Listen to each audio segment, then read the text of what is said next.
Hello అందరికీ. ఈ పానకం వడపప్పు అయితే మన మందిరంలో ఉన్న రాముల వారి కోసం చేసామన్నమాట. ఉగాది రోజు నుంచి ప్రారంభమై ప్రతిరోజు కూడా మన మందిరం దగ్గర పారాయణ జరుగుతుంది. ఈ పారాయణలో లలితా సహస్రనామాలు, విష్ణు సహస్రనామాలు, రామరక్షా స్తోత్రం, అలానే హనుమాన్ చాలీసా కూడా ప్రతిరోజు పారాయణ చేస్తున్నారు. ఈరోజైతే బంటి, బన్నీ, నేను కూడా స్వామివారికి పానకం వడపప్పు తీసుకొని వచ్చాము. అలానే నేను ఎప్పటినుంచో రామకోటి రాద్దామని చెప్పి అనుకుంటున్నాను అనమాట. ఈ రోజు ఇక మంచి రోజు కదా అని ప్రారంభిద్దామని చెప్పేసి ఆ పుస్తకం కూడా తీసుకొని వచ్చి స్వామివారి పాదాల దగ్గర ఉంచాను. అలానే ఇక్కడ కళ్యాణం కూడా చాలా బాగా చేస్తారు. ఈ రోజైతే రాట కూడా వేశారనమాట స్వామివారి కళ్యాణం కోసమని. ఇక్కడ పారాయణ చేసే వాళ్ళు కూడా చాలా దూరం నుంచి కూడా చాలా మంది వస్తున్నారనమాట.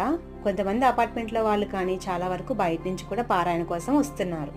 తర్వాత అయితే తాంబూలం తీసుకొని అయితే అందరం వచ్చేసాము. సబ్స్క్రైబ్.